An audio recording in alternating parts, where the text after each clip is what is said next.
What's going on, everybody? Another boxing video here on Joey Talks Boxing.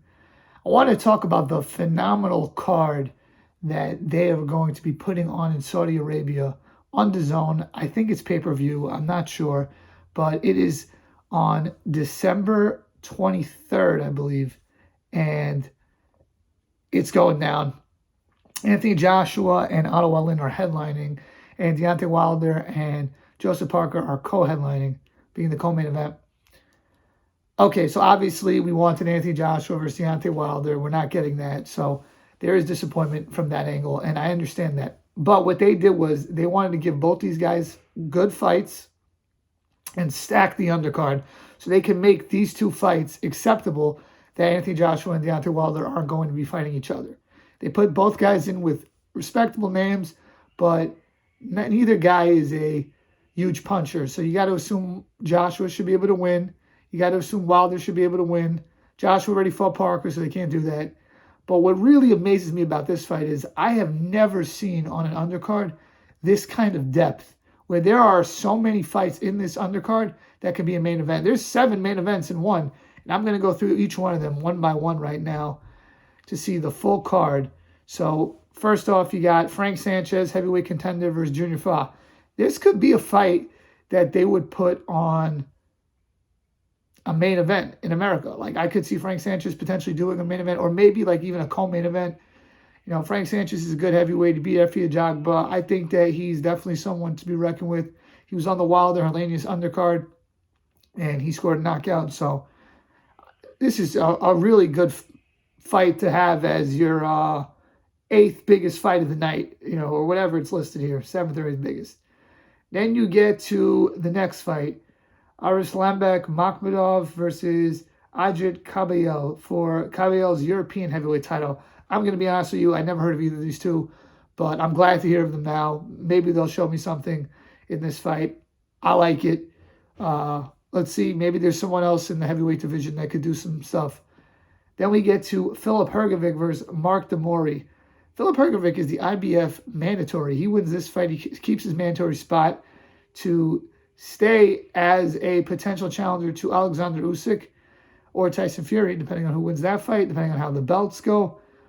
We shall see how that goes down. But Filip Hrgovic is a good heavyweight. I thought he legitimately beat Zhilei Zhang, who beat Joe Joyce. So, you know, definitely another guy, a very good contender. I think I want to say a solid contender. I'm not going to use the word very good. A good contender, and definitely a guy who I think could headline if he has the right opponent. So another exciting fight.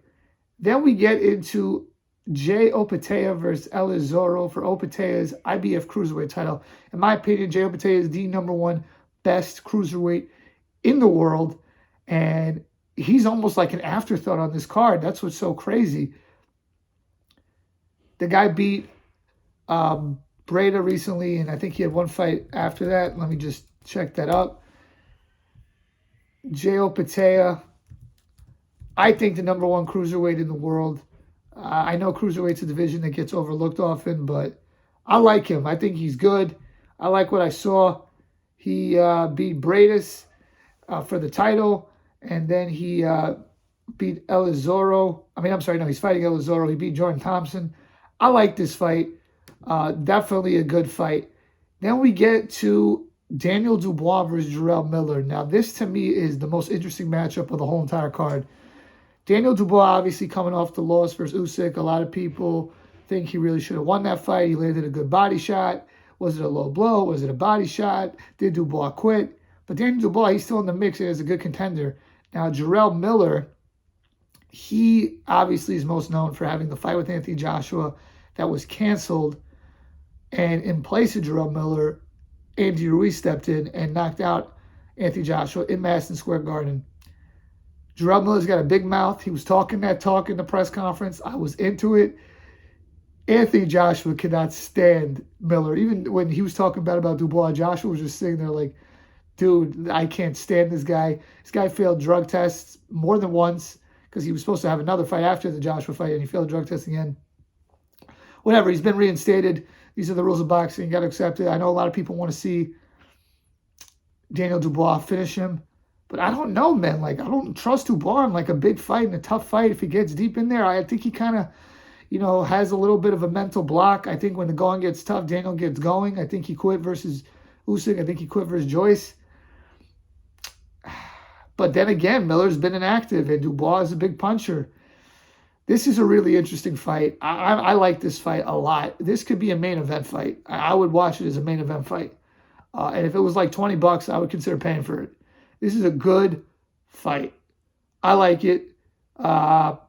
They want, supposedly, according to Jerome Miller, Dubois was supposed to fight Parker, but Dubois didn't want to fight Parker because Parker was around too much. So they picked a guy who was bigger and not as mobile, but and also much more inactive. I like this fight a lot. We then go to Dimitri Bivol versus Lyndon Arthur. Now, I thought that Dimitri Bivol was not going to fight this year, but he's fighting, and Bivol's defending his WBA title. Dimitri Bivol, as far as this card goes, is the best fighter on a pound-for-pound level by far. And Bivol is just so calm and collected. During all the talk, he just sits there. He's like, I'm ready to fight. I'm ready to go. And they were saying that if Bivol wins this fight, Saudi Arabia, they're going to put up the money for Bivol and Beterbiev. Now, Beterbiev, he's got his fight versus Callum Smith. Let's, hopefully he wins that fight. Hopefully Bivol wins that fight. And we can get an undisputed light heavyweight fight between these two Eastern European great giants at light heavyweight. I like this fight. A good fight. Bivol could, step in there. He looked great his last time versus Gilbert Ramirez. Looked great versus Canelo. I like it. Then we go to the co-main event, Deontay Wilder versus Joseph Parker. Obviously, Wilder's got huge power. Parker and Wilder are both kind of past their prime, in my opinion. But still, good fight. Good heavyweight fight. That could be a main event. And Parker has been in the game for a while. He just came off a win. I think he fought Junior Fa, who was on the undercard. And he obviously got knocked out by Joe Joyce. But I like this fight. And I think still, even at this point in time, this would be one of Wilder's best victories. I really do. I think so. And then you get to the main event, Anthony Joshua versus Otto Wallin. Obviously, Wallin most known for his fight with Fury, which was competitive. He lost, when the fight was a unanimous decision. But the cut that he caused almost got him the fight. I take back what I said. It wasn't Junior Fa. He beat Simon Keane and Fega Apollo and Jack Massey. So he had kind of like 3 fights. First, decent opposition, but not the top opposition. I think that, anyways, back to the Wallin and Joshua fight. Wallin coming off a good win versus Gassiev, who was a former cruiserweight champion. I like that fight. I actually picked Gassiev to beat him, to be honest with you. So I think this is a good fight for Joshua. Stay busy. He's come back with a new trainer again. I don't really understand why Joshua keeps switching trainers. I think that at a certain point, you got to believe in your trainer and kind of stay committed. I'm being told he will not be training with, what's his name, Derek James, who trains Errol Spence, Jermell Charlo, Ryan Garcia, and Frank Martin. He's be training with Ben Davidson. So I think that's a really interesting component to this fight. But obviously, if Joshua wins versus Wallin, which I expect him to, and Deontay Wilder wins versus Joseph Parker, we want to see Joshua and Wilder. That's the point of all this. They had to defend putting these two in Saudi Arabia without fighting each other, without facing each other in some ways. So what they did was they stacked the undercard. I'm not mad at it. I think this is a great card. And 2023 continues to be the best year in the history of boxing as far as I'm concerned. Gervonta Davis, Ryan Garcia, David Benavidez versus Caleb Plant. We still got David Benavidez versus Demetrius Andrade.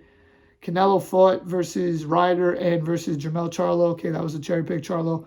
But still, Terrence Crawford, Errol Spence, Lomachenko, Haney. Regardless of what you thought of the scoring, still big-time boxing. Opetai versus Gassiev. I'm sorry, Opetai versus Breda. Gassiev versus Otto Wallin. I feel like I'm missing some fights. That's how crazy the year it's been. We got Shakur Stevenson fighting again versus Del Santos. Navarrete versus Oscar Valdez. Teofimo Lopez, Josh Taylor. Another great fight. Beterbiev Yard. Inoue Fulton. I mean, this year has just been nuts in boxing. I mean, it really has been an unbelievable year. for boxing as a whole. And I'm trying to think if I forgot any other ones. Leigh Wood versus his last opponent. Who did he just fight? Mauricio Lara. Rocky Hernandez versus O'Sheik Foster. That was a really good fight. O'Sheik Foster fought Ray Vargas, and now he just got a new deal with Top Rank. 2023, we are looking at the best year in boxing. And he also fought Josh Warrington in a really good fight too, Leigh Wood. It's just a tremendous year in boxing, and yeah, I mean, I'm trying to think if I missed anything. Usyk and Dubois was the heavyweight fight. We had the Fury and Ngannou, whatever. I wasn't so into that, but boxing in 2023, man, it was pretty phenomenal. I mean, really, really was. I'm looking at all the big fights that were this year. I can't remember a time where boxing had so many. I mean, if you had any of these fights in one year, it would be considered a huge deal. But, for you to have, Joyce and Zhang, I forgot about that one. That was two fights that were really surprising, especially the first one. I mean, like, it's crazy. There were so many great fights this year. I probably missed a few. That's how many great fights there were this year. I probably did. But if you had Spence Crawford or Gervonta Davis, Ryan Garcia, or Inoue Fulton, or Benavidez playing, like, you had any of these fights, just any of them, it'll be like, wow, this is amazing. You had all of them in one year. Tremendous stuff. And yeah, I think that boxing is in a good place. And you can say whatever you want about sports washing, but hey, it kind of works, and I kind of like it because you know what? They're giving me the fights that I want to see, and they're giving the public the fights they want to see. And that's what's going to keep boxing alive. Showtime's going out of business. The best have to fight the best. Showtime's out of the boxing business. HBO's out of the boxing business. This is the future. DAZN, ESPN+, and maybe even a new platform. Let me know what you guys think. Please like, share, comment, subscribe. Peace.